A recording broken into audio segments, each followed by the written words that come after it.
After what feels like an actual lifetime of waiting, Matt Reeves finally remembered his Twitter password and has been posting updates on The Batman Part 2 non-stop now that it's entered production. He's dropping camera tests, he's teasing Batman living out my dream of bleeding out in the snow for maximum aura, but most importantly, he has officially announced the film's main cast. We have truly never been more back than this. There has never been a better time to be alive in human history as the GOAT prepares to run it back in the most spectacular way possible. Reeves had me out here refreshing my timeline like an addict, desperate for another hit non-stop over the last 48 hours. No comic book movie has motion like The Batman. All he had to do was post a low-quality GIF and I watched the world come to a collective stop to hear him like a god came down from the heavens to drop a new commandment. Okay, maybe I'm taking the glaze a little too far here, but you can't blame me when this is the sequel to one of my all-time favorite movies in general from a man who's never missed. I'm going to be insufferable about it. So let me just stop wasting your precious time and let's just jump into the cast because there are some insane surprises in here that I didn't see coming. Right off the bat, we gotta get the biggest reveal out of the way.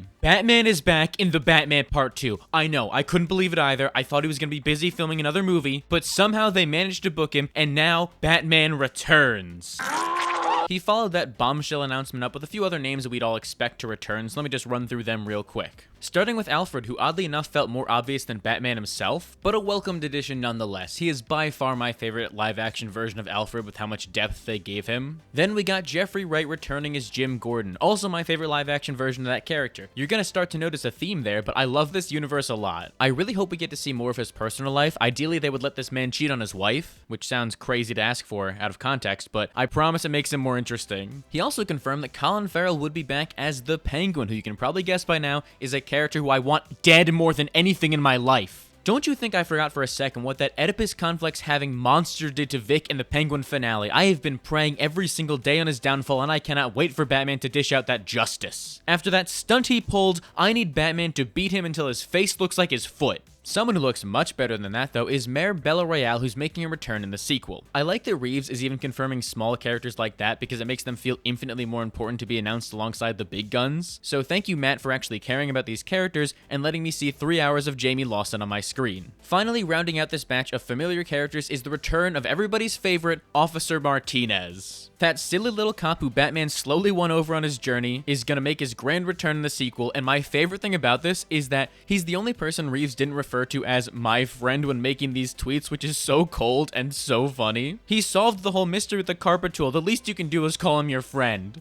Okay, now that I've gotten all of that out of the way, let's finally get to what I actually want to talk about, the new people joining the cast. It's been the worst kept secret for months now, but it is finally so nice to have confirmation that Sebastian Stan is going to be playing Harvey Dent in The Batman Part 2. And good God, man, that is hydrogen bomb level casting right there. I fully believe in Harvey Dent. This is one of those casting decisions I never would have thought of myself, but the moment I hear it out loud, I can't envision anyone else in the role. It was the biggest come to God moment I've ever had seeing this gift placed down upon us. Oh my God, why is he bald? Please put the hair back. Thank you, never do that again. Strictly looking at him through the comic book movie lens, for years he has been one of, if not the best actor in the entire MCU. Just look at what he's been able to do with Bucky over the years, as that character has gone through so much growth to the point where he feels like a different character every time we see him, and Sebastian was able to keep that emotional through line the entire time. Whether he was a plucky sidekick, a silent assassin, or a congressman, he made it work and he made you feel for the character. He is just that good, with some of the most incredible range in the entire industry right now. I swear, the only time Sebastian has ever had a bad performance, it was when they made him say Bucky's ult line in Marvel Rivals because he was clearly being held at gunpoint. Armed and dangerous, again. I love that clip so much. Nobody has ever wanted to do anything less in their life. Sebastian has spent the last few years proving himself as an actor as he turns in a better performance each and every time in roles that are completely unrecognizable from the last. He is a chameleon taking on these characters. Whether it be portraying gentle compassion or volatile aggression, or operating as a charming yet believable leader, or being the worst person alive, or making you feel for a broken man, he's able to portray all of the traits you'd want to see in a perfect Harvey adaptation. Especially when you take into account how big of a role Harvey is going to play in this film, you need someone who can match the intensity Pattinson brings to the role. And Sebastian is easily able to do that with the screen presence he brings. I cannot wait to see these two masters of their craft at the top of their game delivering monologues against each other as we watch this tragedy play out in real time. And I mean, just look at him. Is that not the most Harvey Dent looking man you've ever seen in your entire life? He's like a Tim Sale drawing brought to life. And when it comes to that tragedy, I am deadly serious when I say this. I cannot tell you enough how important it is that they got someone who's hot to play Harvey Dent. What makes Harvey so interesting is that he's this perfect golden boy who has a fall from grace and is consumed by his own narcissism. It's a big part of why losing half of his face traumatizes him, because as a district attorney and career politician, he cares about his image more than anything else. So when those gorgeous looks are taken away from him, it hurts even more on a vain level as Gotham City sees that even the best of them, and this picture-perfect archetype of goodness, is capable of corruption. It's reasons like that that make Sebastian Stan's casting even more perfect, as you get someone who is just as talented as they are good-looking. He is going to embody everything you want to see in a Harvey Dent as this idealistic and restless crusader of justice with a troubled past he's trying to repress, all bubbling out over the surface when he gets that acid thrown on his face, and I am going to be cheering in the theater like a madman when they scar him. My biggest hope when it comes to Harvey in this movie is that Reeves has the restraint to not make Two-Face the primary antagonist, and we can spend an entire film building up to that turn. It's gonna hit so much harder if you introduce Harvey as one of Bruce's childhood friends who's trying to make the city a better place just like he is, only using the system to do it. I do think he will and should get the acid thrown in his face during this movie, but don't let him be the primary antagonist. Just have that moment lead into the third act as Harvey is taken out of the equation while Bruce goes to stop a greater threat. That way you set him up as the primary antagonist for the third movie, all while doing the legwork to make sure that tragedy hits as hard as possible. Please don't hurt me when I say this, but for as much as I love The Dark Knight, I think that the bond between Bruce and Harvey is something you can strengthen going into this movie, because Nolan completely left out the fact that they were childhood friends. Adding that back in here as we spend an entire movie building out that dynamic is going to be so important in making Two-Face feel like a complex villain that Bruce sees as a personal failure considering he wasn't able to save his own friend. It completely shatters his sense of trust as the one remaining person he had from his old life returns and he loses them too, but this time it's entirely his own fault. Now more than ever is the perfect time to introduce Harvey into the Batman universe, because not only did the DA position just open up after Gil Coulson fucking exploded, but a huge part of the Batman was Bruce putting everything he had into being Batman full-time. He had completely given up on being Bruce Wayne unless it helped him further his activities as Batman, and Bella Real was challenging him on that idea to do more for the city. So now that Batman is trying to be a symbol of hope for Gotham, I would love to see this movie develop the Bruce Wayne persona more as Harvey returns to Gotham and becomes the new district attorney. Harvey's return to Gotham would effectively drag Bruce out of the shadows and force him to be Bruce Wayne again as he rekindles that relationship and sees what it's like to be Bruce Wayne again as he experiences a normal life for the first time in years with his friend back by his side. You could do something really interesting with Bruce being inspired by Harvey's actions to make a difference as himself. And then, when he goes crazy, that's even more inspiration for Bruce to help fix the city since he feels responsible for that, and he can take Harvey's place as the new face of Gotham, doing everything he can as both Bruce Wayne and Batman to make the city safe. That would be the perfect character arc for Bruce to endure in this movie, and it all starts with bringing in someone as hot as Sebastian Stan's Harvey Dent. But here's the thing. There's still so many people to talk about. I took way too long going over Harvey. I didn't even mention the fact that the Scarlett Johansson is in this film and rumored to be playing Gilda Dent, Harvey's wife.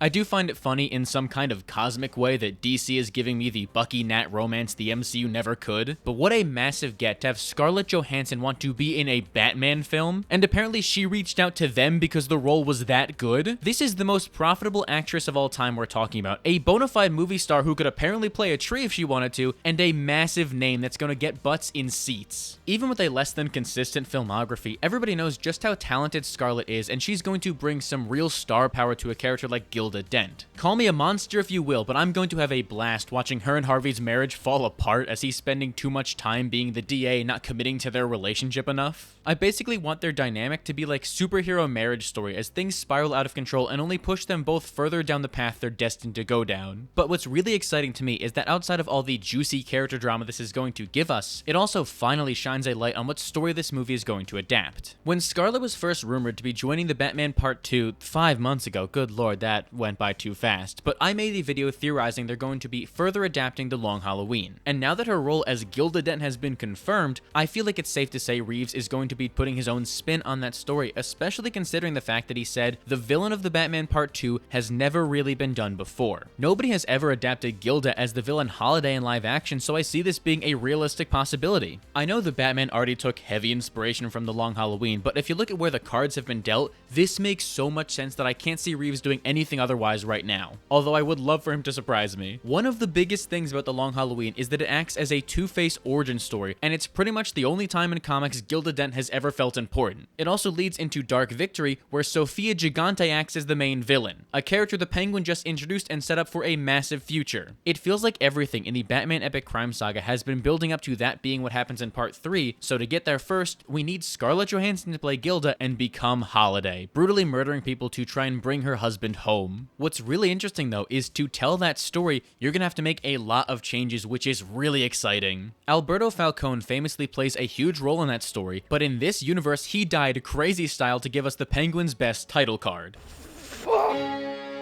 So if you're bringing in someone like Scarlett Johansson to play this character, I imagine Gilda is going to have an even bigger role in Reeves' version of the story as he reinvents that timeless tale in his own way to fit this saga and make this story less predictable if you know the comics. Which is a great decision, because with such a well-known story like The Long Halloween, you need to take creative risks in an adaptation to make it stand apart and not just do the same thing. Bringing in an A-lister like Scarlett Johansson to beef up that role and make Gilda feel more important in the plot as she gets more agency and more things to do is going to be a fascinating twist on that narrative. And Matt Reeves thinks he's so clever, but I got him all figured out. I know exactly what he's doing, and I'm willing to bet all of your lives on this. One of the other new people joining this cast is Charles Dance, and he's going to be playing Harvey's abusive, alcoholic father, Christopher Dent. Some truly incredible casting, by the way, especially since we know he's already good at playing bad fathers. Outside of the fact that the only relevant thing Christopher Dent ever did was making Harvey's life a living hell and instilling that rage in him that he tries to keep suppressed and eventually turns him into Two-Face, I think Reeves is going to take a bold swing here and reveal he's actually a member of the Court of Owls. I know, that's a crazy thing to say about a guy whose only claim to fame is abusing his child, but if you're gonna allow me some rampant speculation, Matt Reeves' tweet announcing him used the caption, "out of the shadows," and to me, that just screams Court of Owls. It also helps that in The Penguin they teased a literal court with owl silhouettes going around it, so clearly this is something on their mind as they continue to pull on that thread and expose the corruption even more in this crime saga. Christopher Dent could be revealed as a high-ranking member of the organization who maybe even brought Gilda into it. It would not only add a new layer to this mystery that keeps it interesting, but it would continue to build on the themes the first movie set up as Batman uncovers a larger conspiracy within Gotham. Plus, imagine Harvey's crash out when he finds out his father was disturbing the scales of justice he worked so hard to maintain, knowing that no matter what he did, no matter how far away he got from his dad and how successful he became, he could never truly outrun his grip, and that could be what sends him spiraling. It would also be really compelling to see how Harvey basically has the inverse reaction of Bruce as he learns the wrong lesson from that revelation and goes off the deep end because of it, to contrast how it only made Bruce a stronger hero. There is a lot of thematic significance you can play around with by introducing the Court of Owls through Christopher Dent to continue playing around with the sins of the father being passed down onto the son, which I can honestly see this movie doing. But also, I'm just throwing stuff at the wall to see what sticks, so hopefully in a year's time I'll have gotten it right, otherwise you can just come back at this and laugh at me for being so stupid.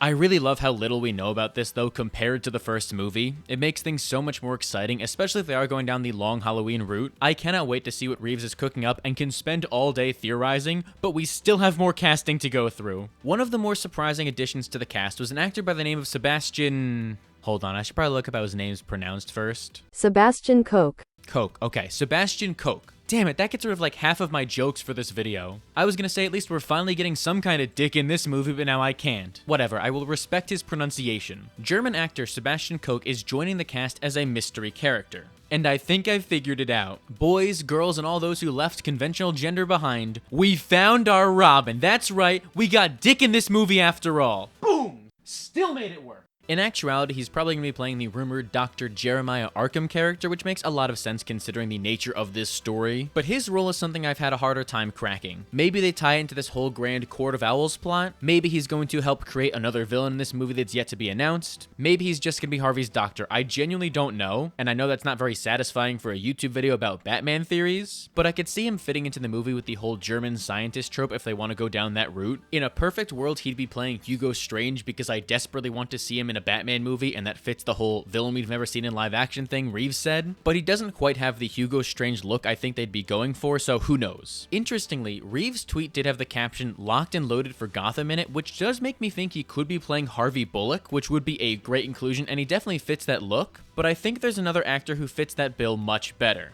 The biggest and coolest thing to come out of this whole thing to me was the announcement that Brian Tyree Henry is joining the cast of The Batman Part 2. That came completely out of nowhere. His name wasn't rumored anywhere, and trust me, I'm chronically online enough to know if it was. It's the most exciting reveal we've had about this movie in months because he's one of those actors I could genuinely see pull off any Batman character. You want to go the way too obvious route with someone like Lucius Fox? Absolutely. You want to get bold and do Professor Pig? Sign me up. Make him Hugo Strange? Oh my god, yes. Condiment King? Hell yeah. Make him reprise his role as Arkham Clerk from Joker? Sure. Bring back Megatron from Transformers 1? Now I've lost the plot, haven't I? What I'm trying to say is that there are so many different roles for him to play in this film, but I really want him to be Harvey Bullock. What's better than one Harvey in a movie? Two Harveys in a movie. Unless he becomes Two-Face, then I guess there's like 3 Harveys in the movie. But that's even better, right? Just do me a favor, close your eyes real quick and imagine Brian Tyree Henry and Jeffrey Wright sharing the screen together as Jim Gordon and Harvey Bullock. Oh my god, the chemistry would be off the walls. I can just see it now. They would have such a fun back and forth together as Gordon is forced to work with someone who has a less strict moral code than him, all while giving Gordon more depth as he gets his own side plot to work with in this film. You can't tell me that wouldn't be great. I refuse to hear anything otherwise. I'm sure you could pick any Batman character out of a hat and Brian would absolutely kill it, but man, now that I've thought of this idea, I am so incredibly desperate to see him play Harvey Bullock.